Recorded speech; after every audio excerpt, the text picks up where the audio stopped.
Welcome to the podcast show, Conversations with Mrs. Claus, on the www.thefamilyyak.com channel, part of Yaktivate.com's global media network. Conversations with Mrs. Claus is an inspirational show with experts, best-selling authors, coaches, scientists, spiritual leaders, celebrities, thought leaders, and even jolly and joyous North Pole characters from around the world each week, sharing wisdom, insights, great tips and tools so you can live a more happy, joyous and fulfilled life. This is your host, Mrs. Claus, author and inspirational speaker, and you can contact me and find out more about me at my home site at www.hohohochristmas.com. It's time for sleigh bells, drum roll and applause, please, as we introduce you to today's special guest.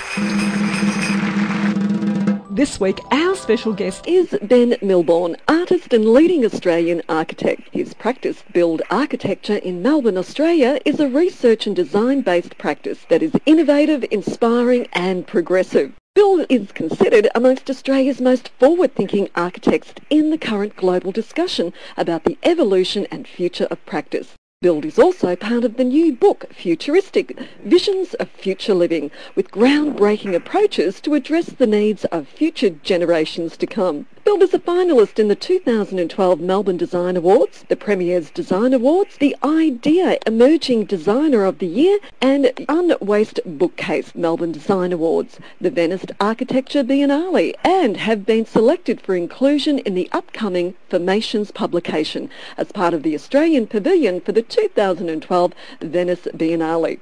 Ben is making Australian history. He has developed the first ever iconic Australian home to go into the international Santa Claus Peace Village being developed in Turkey, to be opened by 2014. There are 40 countries participating in this unique ecological and environmentally friendly development, serving as a model of peace in the world. Individuals and families will be able to visit and stay in the village and experience diverse cultures. The project's aim is a living vision of world peace, regardless of cultural, religious and political differences. All countries can exist together in peace and harmony. Each country will be represented by its people, architecture, culture, faith, flora and products typical to each country will be sold and available. The land is 750,000 square metres. It's been leased from the Turkish Government for 49 years of use. It's located 40 kilometres from Antalya, Myra, the birthplace and the Church of Santa Claus. Santa Claus today is a universal symbol of love and peace. A very joyous welcome, Ben, and thanks for being with us today. Thank you. Now, Ben, you've very kindly agreed to volunteer your professional services to design a house that will go into the Australian village as part of the International Peace Village in Turkey. Now, share with us why you decided to get involved and support this project with your design. The Peace Village project is a very exciting project promoting international fellowship and understanding. It's a pleasure and an honour to be involved. We also have a new addition to our family, and it's great to be involved in a project that I think she would really appreciate and enjoy. Oh, that is fantastic. Now, for all of our listeners, yes, Ben has his first little one, which is fantastic. So you're thinking about your child and future generations to come. Yeah, absolutely. Fantastic. Now, Ben, many listening will not know this. Australia, up until now, hasn't had its own iconic home design. Now, can you share with us a little history here? Why has there never been one? As a multicultural society, Australia has a very diverse range of cultures, and therefore there's no real unifying historical style like many of the other country participants in the Peace Village, such as Germany or England. This is not a bad thing. I actually think it's one of Australia's great qualities. We do, however, have a very strong contemporary suburban language in our cities, and our project that we're promoting or putting forward for the project is consciously responding to this condition or this language that we have in our cities. So Ben, you've come up with quite a unique design, which is really, I think, is a great, strong contemporary image for the suburban landscape. So Ben, you're making Australian history by designing this first ever Australian iconic home. Tell us about how that feels for you. I actually think we've got a long history of trying to find a language for the Australian home, and I see our contribution as kind of fitting into that heritage, and we're just part of exploring, and it's one possible outcome, I think. Then in the village, each country will have a main display house that will feature people, products and other cultural interests of each country, as we previously in the intro alluded to. There will be 10 replica homes built on that country's site where visitors can book in and even stay, which is fantastic. So there will be a village created in your design. So can you describe for our friends listening the design and also share how you came up with the actual design itself? Our design is based on the types of houses that you would see in the suburbs of pretty much any Australian city or town. It's a kind of hybrid of many of the variations of the types of houses that you'd see throughout the country. It's a single story with many of the typical features of the suburban houses in Australia, so kind of brick veneer with a tile roof, with kind of many of these features kind of highlighted and focused on through the use of kind of very strong, bold colours, kind of responding to the fact that the project's for kids, and it should be fun and it should be exciting and bold. We looked at lots of the kind of historical representations of Australian housing and Australian suburbia. In particular, we looked at one Australian artist, Howard Arkley, who explored Australian suburbia extensively in the 1980s and 90s. Our work very consciously responds to his work and explores how to make these atmospheric paintings and turn them into a kind of an architecture or a building for the project.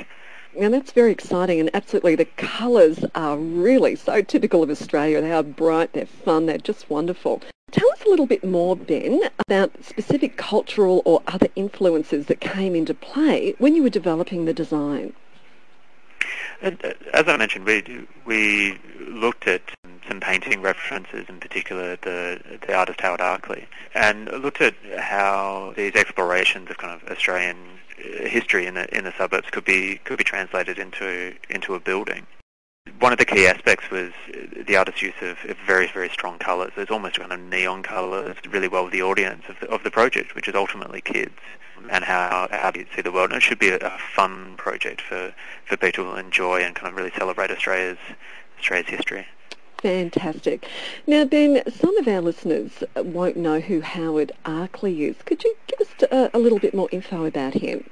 He was a Melbourne-based Australian artist who became quite prominent in the late 80s and early 90s. He represented Australia in the Venice Art Biennale in the late 1980s, which is the kind of peak exhibition for contemporary art internationally. So it's a very kind of high honour to represent Australia as the kind of the artist for the country.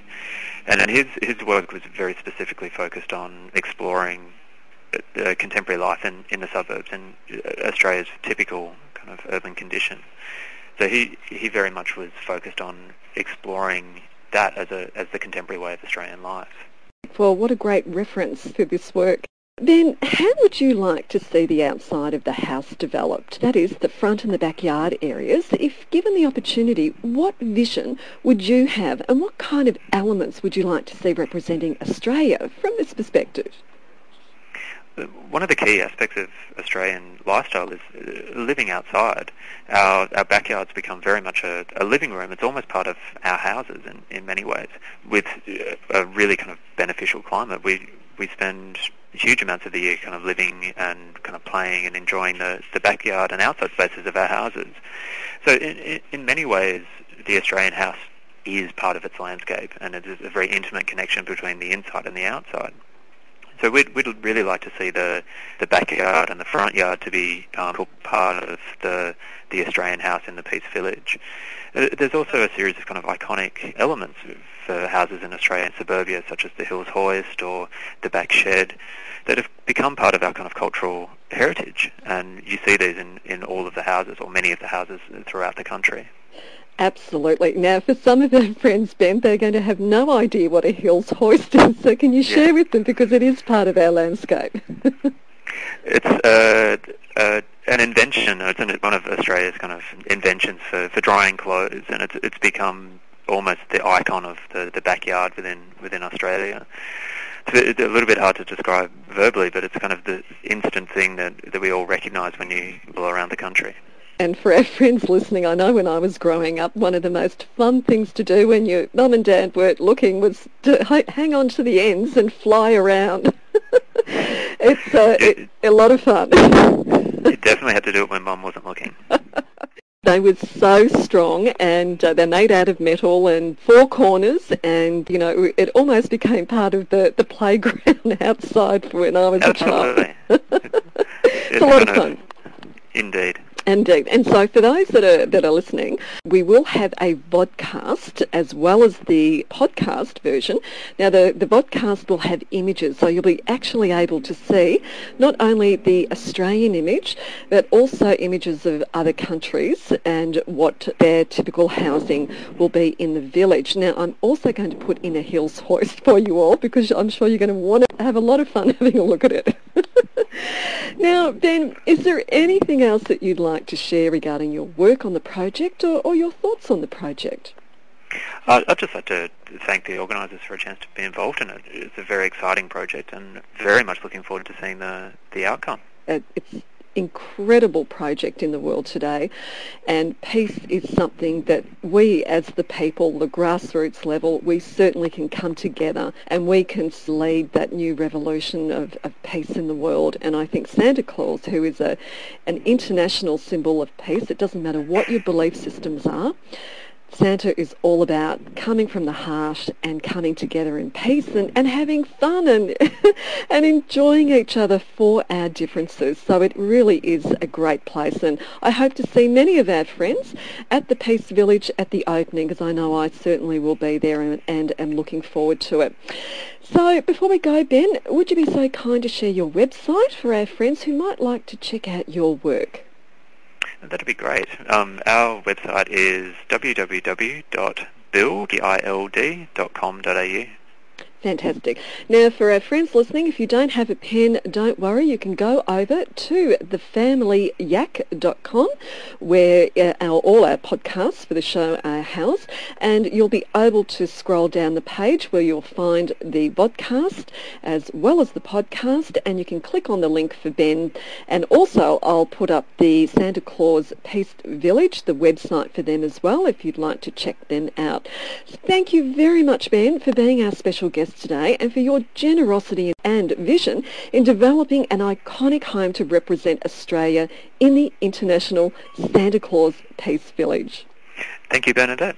For all our friends, if you'd like to know more about the progress, certainly keep tuned with us here. We'll have more upcoming interviews with council members and other people that are involved in this truly unique and wonderful project. So until we meet again, our friends, more love, more joy, more peace and more happiness to you all. And to see us out, here is a song written by our friend Nolan Tomlinson from Georgia in the USA, singing and performing. Enjoy. Mrs. Claus makes every day so jolly, don't you see? She travels all around the world to spread the happy news. Every day can be Christmas Day if you only choose. With a ho, ho, ho, and a ha, ha, ha, and a he, he, he, he, he. Mrs. Claus makes every day so jolly, don't you see? Mrs. Claus is full of love toward her fellow man. If anyone can bring good cheer, you know she surely can. With a ho, ho, ho, and a ha, ha, ha, and a he, he, he, he, he. Mrs. Claus makes every day so jolly, don't you see?